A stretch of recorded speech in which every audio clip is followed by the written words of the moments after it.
PDP Laban Street, PDP Laban Street, PDP Laban Street, PDP Laban. Tondo, Pato, Bongo, Hinlo, Mata, Matuleta, Lambino, Rodriguez, Salvador, Kibuloy sa Senado.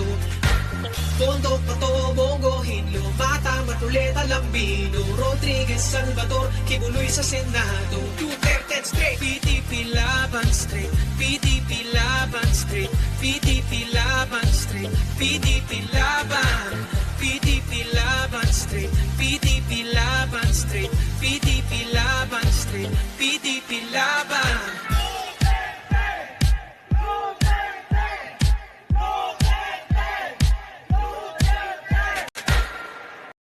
Vic Rodriguez.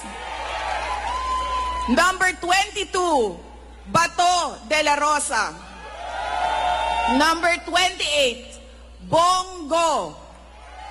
Number 53, Apollo Kibuloy. Number 34, Raul Lambino. Number 30, JV Hinlo. Number 58, Philip Ipe Salvador. At number 42, Doc Marites Mata. Alam ko, hindi kayo matutuwa. Pero iboboto ko si Amy Marcos. Siya ang naglakas loob na buksan ang investigasyon sa pagdukot ng pamahalaan ng isang Pilipino dito sa bayan para ihatid sa mga dayuhan.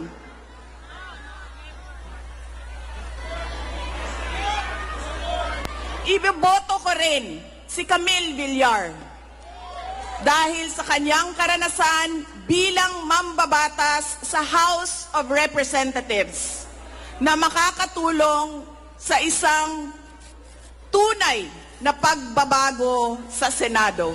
Ladies and gentlemen, the Vice President of the Republic of the Philippines, the Honorable Sara Duterte!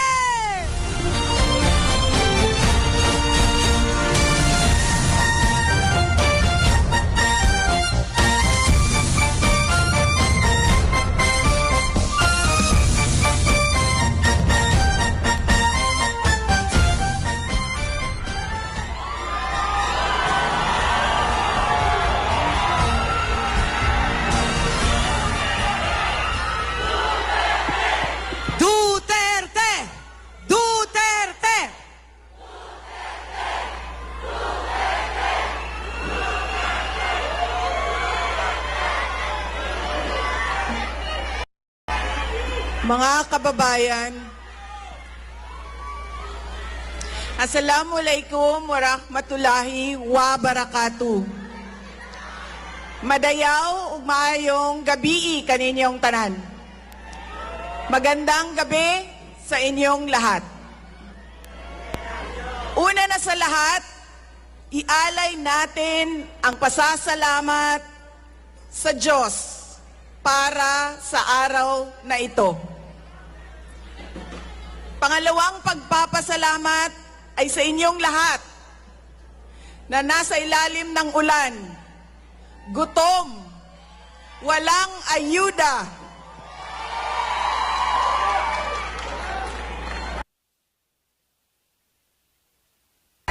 hindi pumasok sa trabaho. Ngunit ibinigay ninyo ang panahon para sa aming lahat ngayong gabi. Maraming salamat sa inyo. Ang susunod na pagpapasalamat ay sa PDP dahil binigyan nila ako ng pagkakataon sa rally nila ngayon. Maraming salamat sa inyo. Ang sunod na pagpapasalamat ay mula kay Pangulong Rodrigo Duterte sa inyong pagmamahal, sa inyong patuloy na suporta at pagdarasal na siya ay maibalik dito sa ating bayan. Maraming salamat.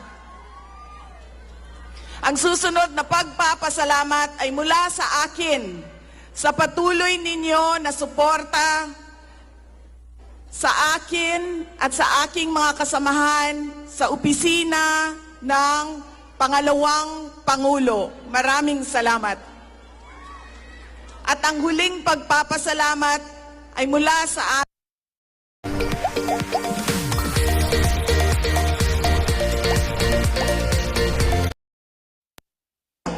dako kaayo ang amuang utang nga kabubuton kaninyong tanan sa oportunidad na ginahatag ninyo kanamo nga makaserbisyo sa atuang nasod.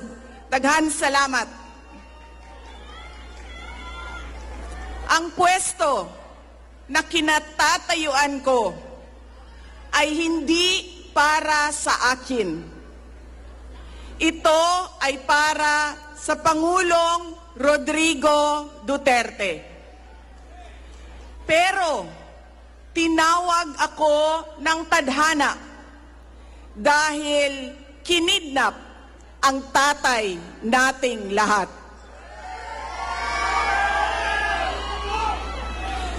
Sa pagkakataong ito, nakatayo ako sa entablado at humaharap sa inyo. Hindi bilang kandidato.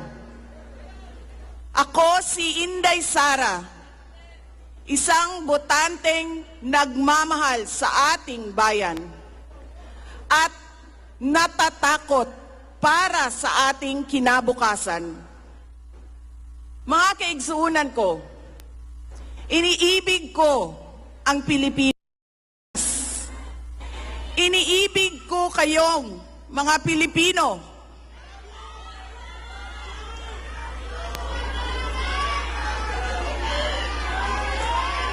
I love you too.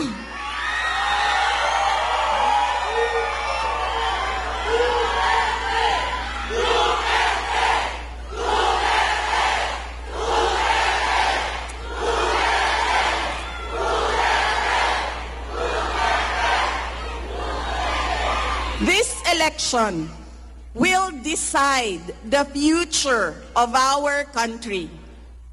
Ang boto ninyo ang magbibigay katiyakan kung maituloy ang pagbabago o tuloy-tuloy na lang tayo sa kapahamakan. Filipinos deserve better. Nagpapasalamat ako dahil nandito pa rin kayo at nakikinig sa akin.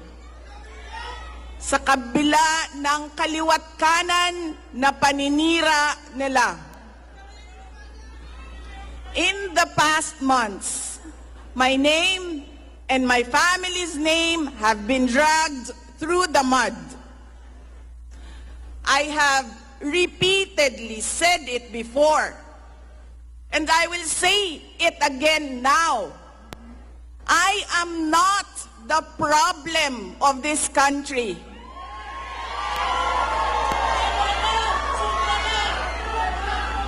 Hindi ako ang problema ng Pilipinas.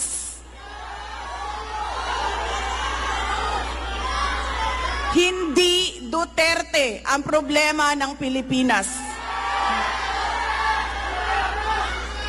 Sino nga ba ang tunay na makikinabang kung tuluyan ng burahin sa mundo ang pamilyang Duterte? Hindi ang mga Pilipino. Lalo nang hindi makikinabang ang mga biktima sa krimen, mga walang trabaho, mga naghihirap, o maging ang mga nagugutom. What we are witnessing is a systematic demolition job against political opponents that once dared to put the country first, even if it meant going against the most powerful interests in our homeland. Sa kasamaang palad, Iniluklok natin ang isang leader na walang kakayahang maintindihan ang tunay na kalagayan ng mga Pilipino. At higit sa lahat, hindi kayang magdesisyon para sa kapakanan ng sambayanan. Pinagbabayaran natin ngayon ang pagpili ng maling leader. Nakikita natin ang lantaran at walang pakundangang paglabag sa ating saligang batas. Pinamumunuan din tayo ngayon ng isang taong patuloy pa ring tumatanggi, sumailalim sa isang pampublikong hair follicle drug test.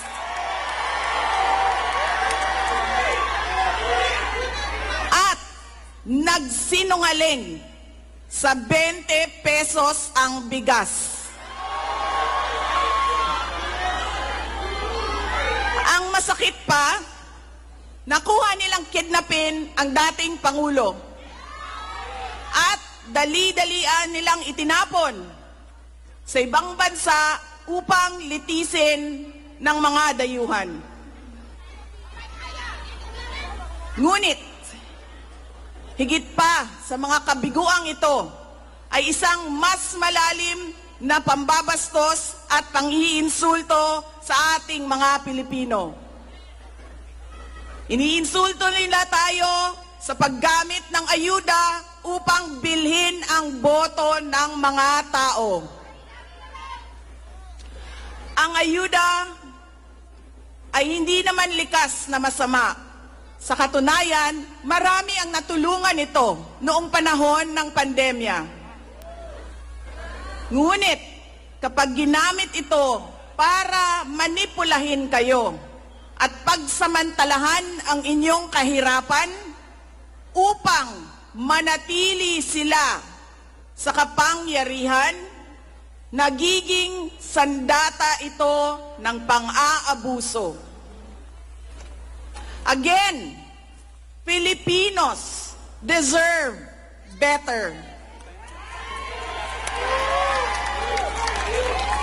We must return to long-term, concrete programs, not short-term dole-outs that are being abused by those in power. Ang kailangan ng Pilipino ay isang mabisang food security program. Isang programa na tutugon sa problemang pinakamalapit sa bituka, ang gutom. Ang kailangan ng Pilipino ay isang modernong hybrid education system na nakasandal sa pagtuturo ng disiplina at pagmamahal sa bayan. Ang kailangan ng Pilipino ay isang tunay na universal healthcare system na tutugon araw-araw sa lahat ng health centers at hospitals at hindi lamang sa mga supporters ng politiko. Ang kailangan ng Pilipino ay matibay na infrastruktura. Let us build into the future. Ang kailangan ng Pilipino ay oportunidad sa hanap buhay at trabaho dito sa loob ng ating bayan. Masakit sa kalooban nating lahat ang kalagayan ng maraming nating OFWs na malayo sa kanilang mga mahal sa buhay. At higit sa lahat, ang kailangan ng Pilipino ay peace and order.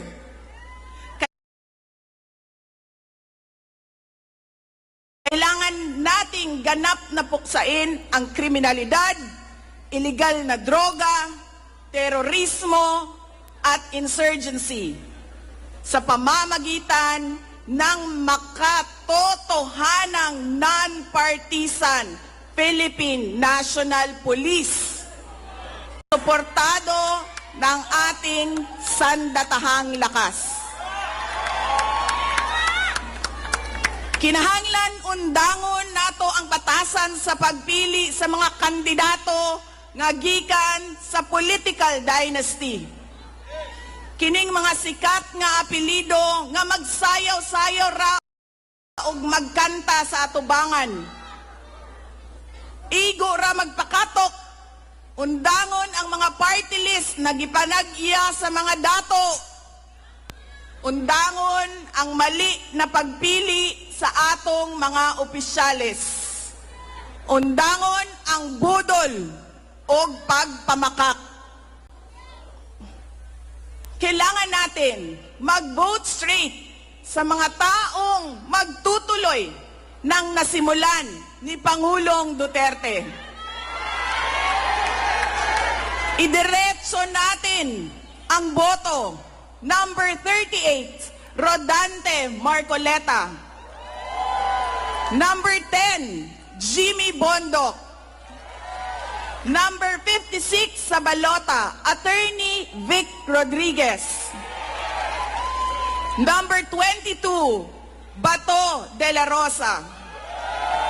Number 28, Bongo. Number 53, Apollo Kibuloy. Number 34, Raul Lambino. Number 30, J.V. Hinlo. Number 58, Philip Ipe Salvador. At number 42, Doc Marites Mata. Alam ko, hindi kayo matutuwa. Pero iboboto ko si Amy Marcos.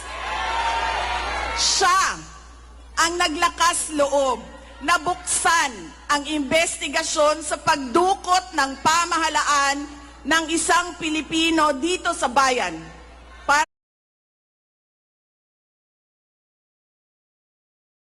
ihatid sa mga dayuhan.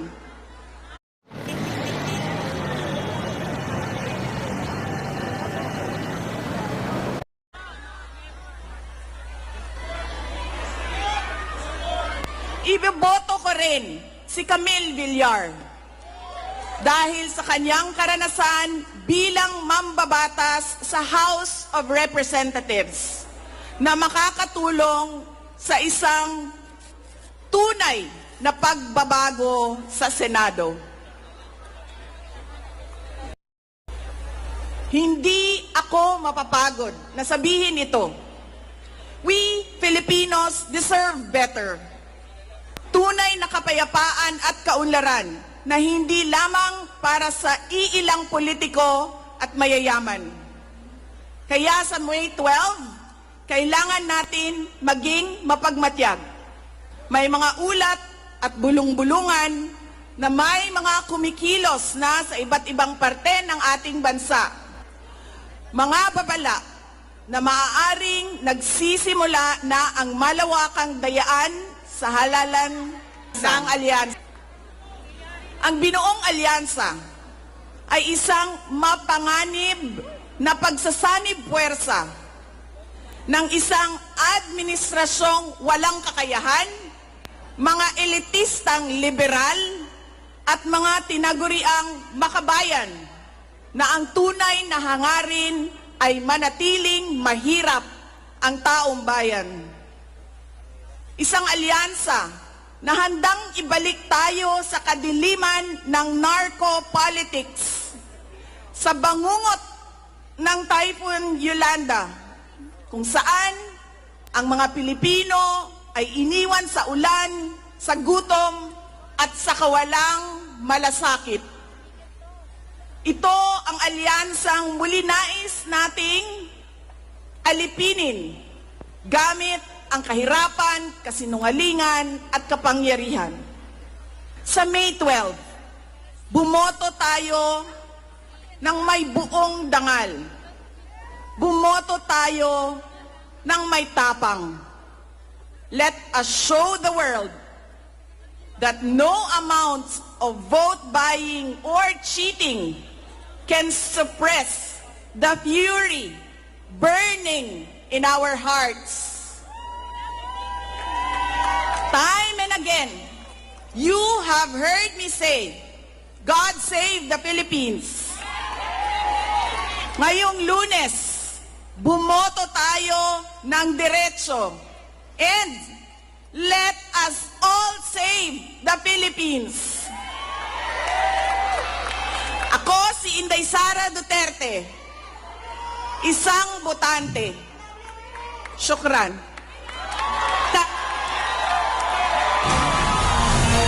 Itataas na po. Tawagin na natin ang